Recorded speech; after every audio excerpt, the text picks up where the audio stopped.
Viral na topic ngayon hindi lang sa Pilipinas kung hindi sa buong mundo. Solar superstorm, marami ang nababahala ngayon dahil kaya raw nitong i-shutdown ng internet sa buong mundo. Hindi lang weeks, months, may iilang nagsasabi pa na posibleng taon.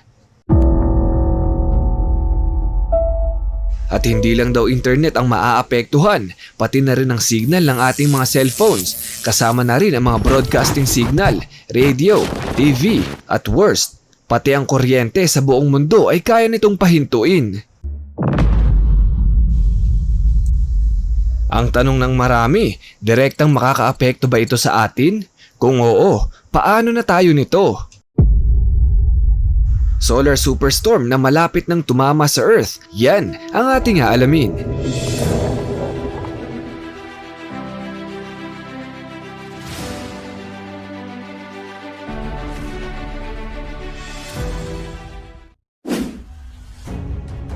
Nung una ay akala kong simple lang ang solar superstorm na ito, pero nakita ko sunod-sunod ang nagko-comment at nagme-message sa atin tungkol dito.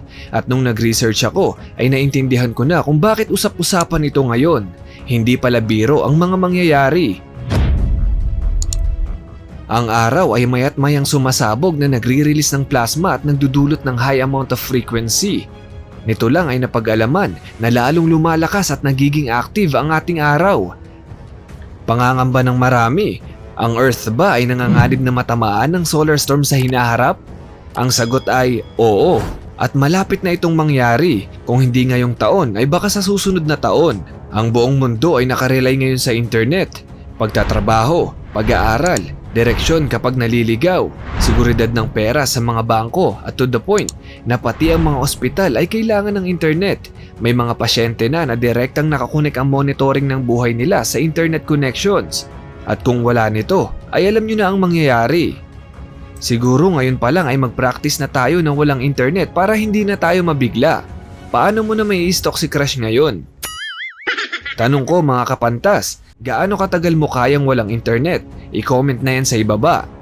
Ngayon dumako tayo sa kung ano ba ang nangyayari at papaano tayo maaapektuhan nito. CME ang tawag dito o coronal mass ejection, kung saan pumuputok o sumasabog ang araw at naglalabas ng napakaraming plasma na umaabot mismo sa orbit ng Earth. Maraming beses na itong nangyari pero mapalad tayo dahil hindi tayo natatamaan. Pero paano na ngayong may tsansa itong tumama diretso sa Earth?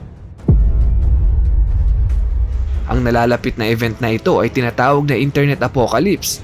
Apocalypse meaning pagkawasak o katapusan. Dahil kung matinding pinsala ang gagawin nito sa ating magnetic field ay baka hindi na makabalik ang internet. Ganyan din describe ng mga eksperto ang posibleng mangyari. Huwag naman sana.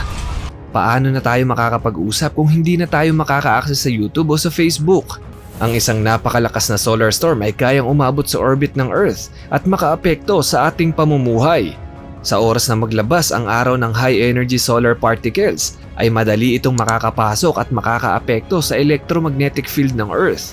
Kapag nangyari ito ay magiging visible ang pagbabago sa aurora borealis at aurora australis.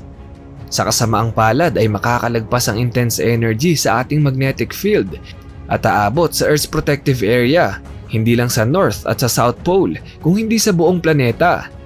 Sa mga oras na ito ay tuluyan ng magsha-shutdown ng internet sa buong mundo. Marami sa atin ang magsasabi na hindi naman maaapektuhan kapag wala ang internet. Well, yun din ang inaakala ko nung una. Huwag nating kalimutan na may mga taong nabubuhay gamit ang internet. Work from home, mga call center, at halos lahat ng kumpanya ay kailangan ng internet. Hihinto ang lahat ng negosyo at milyong-milyong tao sa buong mundo ang mawawalan ng trabaho. Mas matindi pa ito sa pandemic, mamaya malalaman nyo kung bakit. Kasabay nito ay magugulo rin ang buhay ng mga hayop. Kung hindi nyo pa alam ay napakaraming hayop ang umaasa sa magnetic field ng Earth para mag-navigate. Mga ibon, mga lobo, mga sea turtle at napakarami pang uri ng isda. Maliligaw sila at mahihirapang makahanap ng pagkain at mahihirapang mabuhay. Sa una ay magiging chill-chill lang tayo at mekos-mekos lang, pero kapag lumipas na ang ilang araw ay siguradong magiging magulo. Mga panic attack, anxiety, depression at ang ibang tao ay magiging marahas. Ang iba naman ay malilito at may tsansang hindi nila alam ang magiging reaksyon nila sa oras na mangyari ito. Ngayon pa lang ay kailangan na nating pangalagaan ang mental health natin dahil ayon sa mga eksperto ay talagang tataas ang mental breakdowns ng mga tao. May tsansa pa nga na maapektuhan nito ang electricity. Naku po, huwag naman sana pati ang kuryente dahil siguradong mas magiging magulo. Noong 1859, unang nagkaroon ng solar superstorm na umabot sa Earth at talagang nakaapekto sa mga tao noon. Na-interrupt nito ang telegraph, electricity at mga radio signal noong mga panahong iyon. At hindi lang yon, nagawa ring sunugin ng solar storm ang isang poste ng kuryente kaya talagang nagkagulo ang lahat. Pero mas malala ngayon dahil halos lahat ng ating kagamitan sa buong mundo ay kailangan ng kuryente at internet. Pero ano nga bang eksplanasyon bakit maapektuhan nito ang ating signal? Sa oras na umabot ang solar storm sa ating orbit ay mabablock nito ang mga signal na malayang dumadaloy sa magnetic field ng Earth.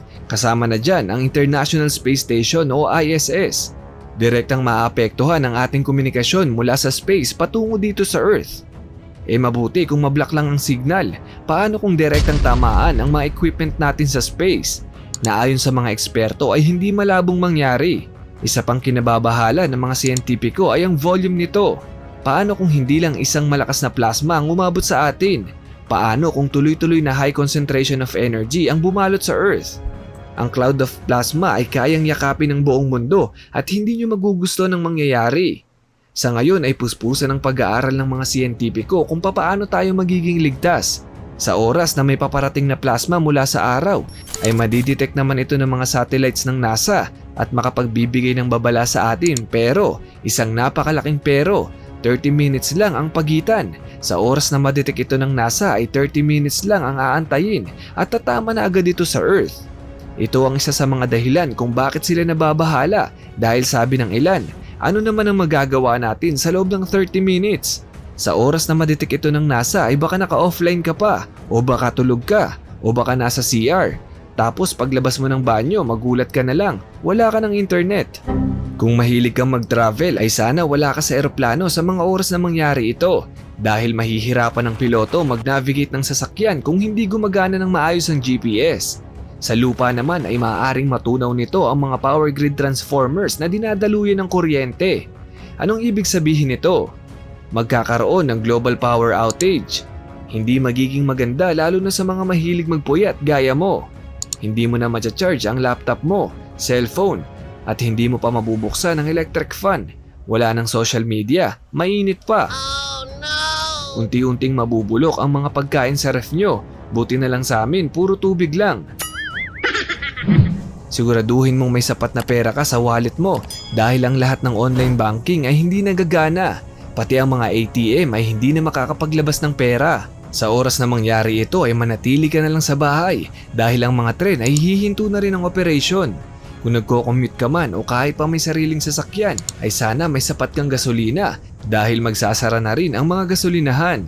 Nakakalungkot isipin na hindi natin pwedeng kontrolin ang space weather. Mangyayari ang mga dapat mangyari. Kaya naman ang NASA kasama ang SWPC o Space Weather Prediction Center ay puspusan ng pagtutulungan para manatili tayong ligtas. Sinabi nila na kaya nilang i-monitor ang paggalaw ng araw at sisikaping makapagbigay ng 3-day advance forecast kung puputok ito at kung direktang tatama sa atin. Well, sana naman ay may mas magawa pa sila dahil maikli pa rin ang 3 days kung tutuusin.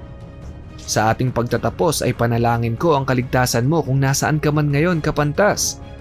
Enjoy the present kasi hindi naman tayo nakakasiguro sa future na kalagayan ng Earth. Yun lamang po para sa video ito. Muli, ako si Mr. Pantas at sa channel na ito, libre ang matuto.